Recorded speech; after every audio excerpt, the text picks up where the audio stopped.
bên tôi như thật gần, gió muốn nói điều gì tha thiết. Gió vắng nhắc một người đã ra đi không trở lại, để mất chuyện tình không thể quên. Bước những chuỗi ngày dài ấp ôm bao đêm tình diều, anh mất ấy giờ này xa lắm. Thoáng phút chốc giật mình, ngỡ như em đang thật gần, gió đánh thức vì tôi ngủ mê.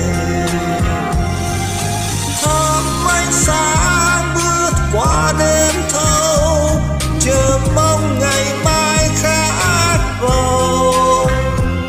Và gió vẫn thế, gió mang tôi đi tìm em. Sâu con lũ, nước mắt tuôn rơi như hạt sương bé nhỏ. Gió sẽ hát rì rào, gió ru tim tôi ngày ngày mãi xôn xao.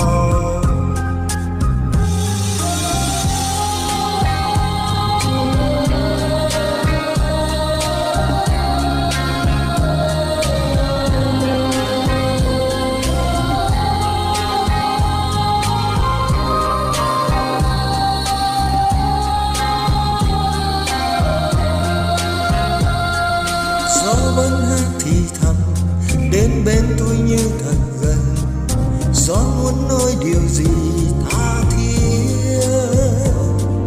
Gió vẫn nhắc một người đã ra đi không trở lại, để mất chuyện tình không thể quên. Bước những chuỗi ngày dài ấp ôm bao đêm huyền diệu, anh mất ấy giờ này xa lắm. Thoáng phút chốc giật mình, ngỡ như em đang thật gần, gió đánh thức vì tôi ngủ mê. Thăm ánh sáng bước qua đêm thâu, chờ ngày mai khác sâu. Và gió vẫn thế, gió mang tôi đi tìm em.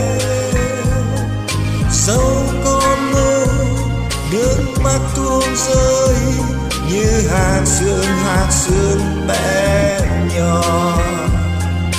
Gió sẽ hát rì rào, gió ru tim tôi ngày ngày mãi xôn xao.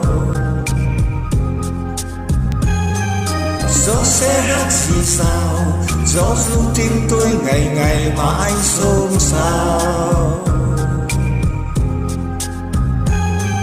Gió sẽ hát rì rào, gió ru tim tôi ngày ngày mãi xôn xao.